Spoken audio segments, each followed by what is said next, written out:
Yes, so my name is Johansen. I'm calling from Lausanne in Switzerland. And thank you for inviting me. So, I am employed by Nestle Health Science. So we are the trial sponsor and also the manufacturer of the nutritional product that is tested in this trial. And for those of you who are unfamiliar with Europe, I have highlighted here Switzerland, and the Nestle Health Science headquarters is based in Lausanne, and the big Nestle headquarters is in Vevey.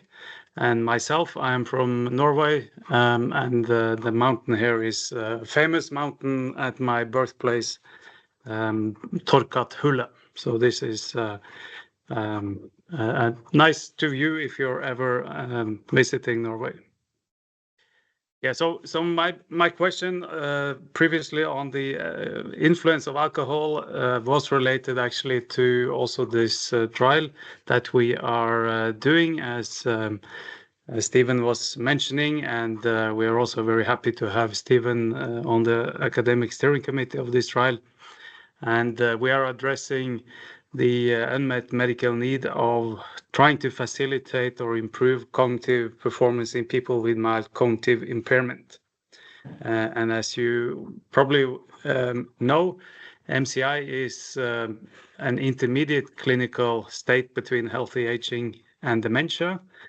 And the activity of daily living and functioning typically is preserved, but there is an impairment in one or more of cognitive domain functions. It's not uncommon at all, and it increases as expected with advancing age.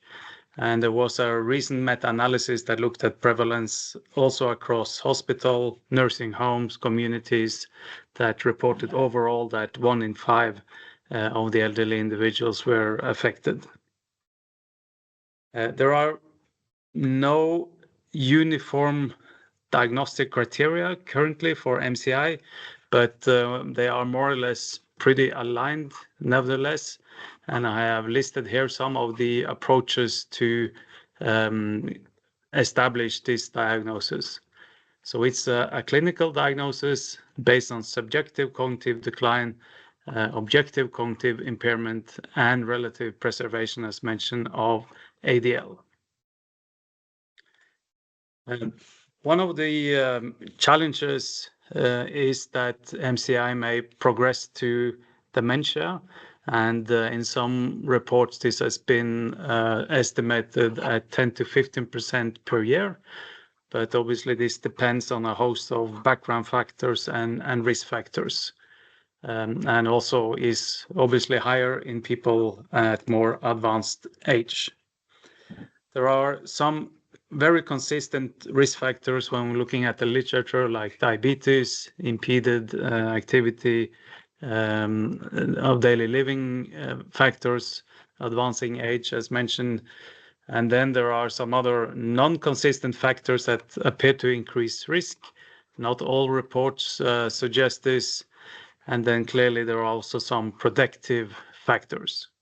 And importantly, not all with MCI develops dementia, and there is some transition also even from MCI and back.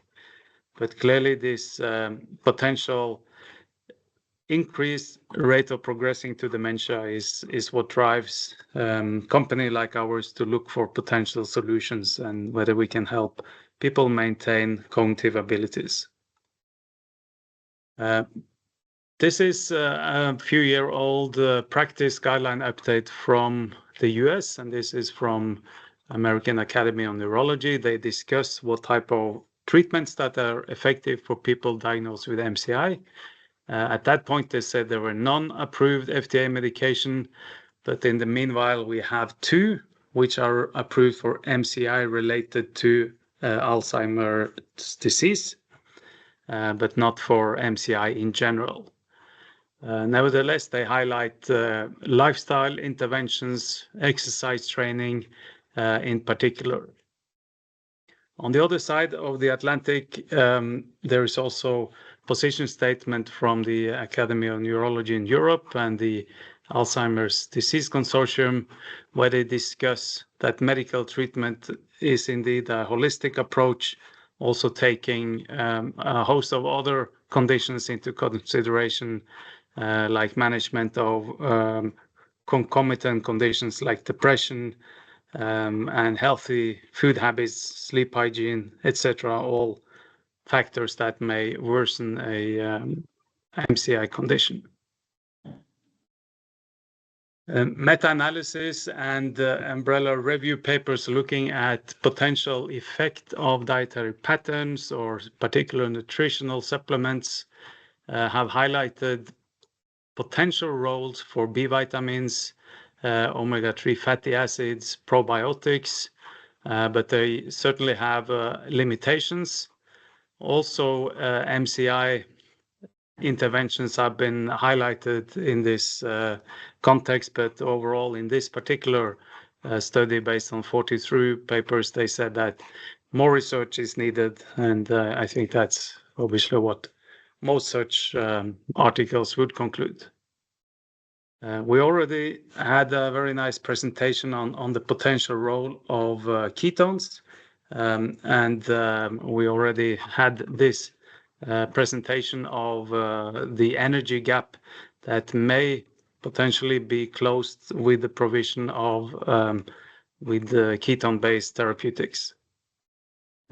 And support of this approach is definitely found in the literature, and this is also a very nice study that was conducted in Sherbrooke, the BENEFIC study, which were conducted in 80 plus or so individuals at around 72 years of age. This was a 6-month intervention in people with MCI, where an MCT intervention was given twice daily compared with placebo. And this is a summary slide of the observations. So clearly there was a nice impact on the memory, language, as well as executive function. There were also effect on the other two cognitive domains reported in another paper.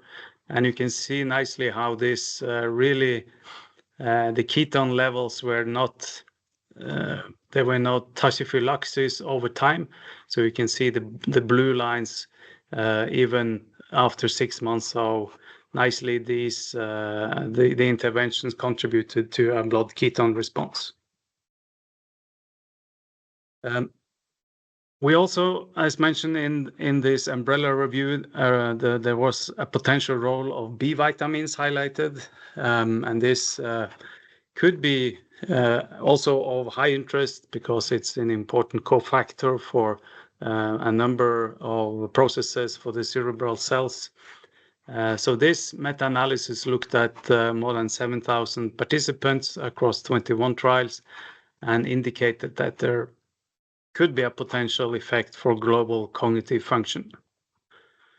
So in the trial I will present you now, we have taken these two principles, we have made an intervention, and this is now what is being tested as a twice daily intervention in our trial. So this is a placebo-controlled trial. It's a multi-center conducted in 6 countries in Europe, and we are now also starting recruitment in the US, where we aim to have 3 sites. This is the trial setup. So we will have a 3 to 4 weeks running period before we randomize to either the ketone-based interventions or placebo. People are taking this twice daily, so we recommend people to take this with a small meal before their main meal, either breakfast and the main meal in the afternoon. And we follow them up for 52 weeks, where we have the primary endpoint evaluation. We do have a visit after 6 months. At the 12-month visit, we do our primary endpoint evaluation on the PAC, and I will come back a bit more to the study endpoints. And people after their are rolled over to a open label group for those who were on placebo, whereas those randomized to the active nutritional formulation continues until 18 months. So we aim to recruit 380 individuals, and we hope to, or we target a minimum 320 completers at week 52, so at 12 months. So this is our primary endpoint. It's the PAC. So that's a global composite that comprises MMSE, logical memory, coding subtest score, and total recall score. And statistically, we deal with this as in many other trials in this domain with set score analysis. We also evaluate effect on all the components of the PAC. We also have defined accelerated cognitive decline based on the magnitude of change over a shorter period across these scores. A tertiary objective is to assess efficacy and effectiveness across subgroups. We look at sex, baseline age, BMI, the cognitive function at baseline. We are collecting a number of informations on other questionnaires. And we are also doing apolipoprotein E characterization, as well as are planning for biomarkers for Alzheimer's pathology at baseline. And finally, we will also carefully assess what happens when we switch people from active therapy, from placebo to active therapy, and whether there are differences between the 6 months and the 18 months exposure. These are the scales that we have embedded in the trial. As mentioned, we do the PAC as the primary endpoint. At baseline, we do a screening assessment of with CERAD, and it's a select list of CERAD components. So, for instance, we do not use MMSE as also is part of the CERAD, but these are the one that is listed on the table. Then we also do a number of other assessments like MOCA. We also evaluate the effect on CDR, cognitive complaints interview. We look at anxiety and depression, activity of daily living, sleep quality, and importantly also how a trial partner or the spouse evaluate the function of the individual. So these are just some of the statistical considerations.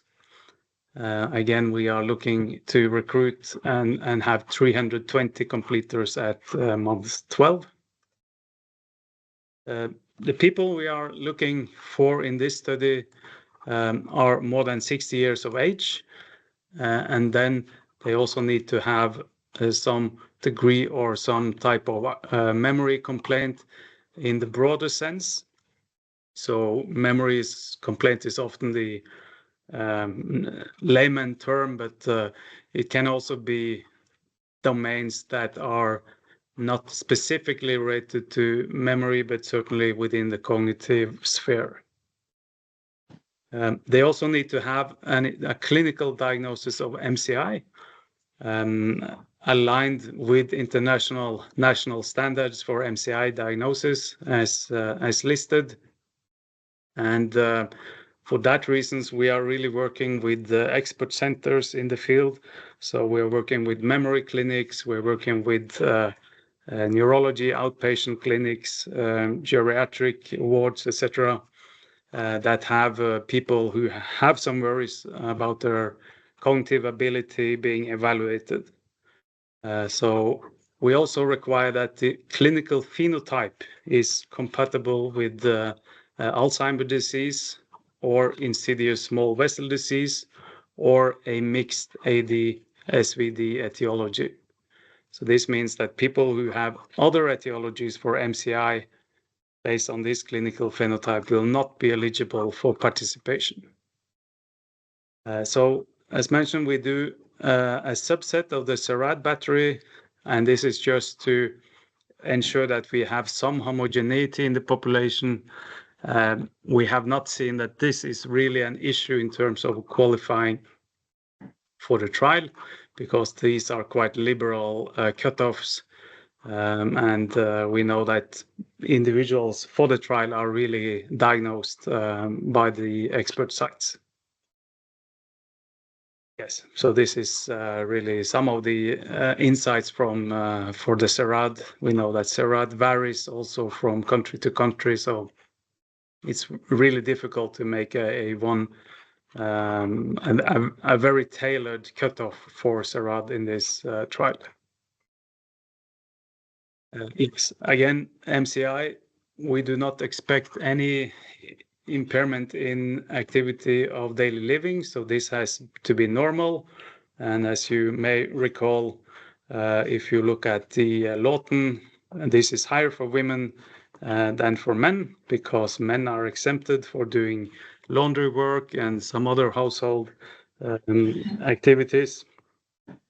And then we also have participants, they need to have a trial informant willing to attend the clinical visits. As mentioned, we do exclude participants with a major disorder, so we are not enrolling people with dementia. We are not enrolling people with MCI related to other causes, in particular also COVID, because this was designed not too long after COVID. We do allow people to be on stable use of interventions prescribed for medications that may affect cognition. Although these are not approved per se, some of them are being used off-label in this population. So these are in essence the key highlights. So this is my final slide. We had the first randomization occurred in June 7th. So we have now been recruiting for 5 months or so, and recruitment is going pretty well. So hopefully we will be able to report within a few years on this exciting study. Thank you.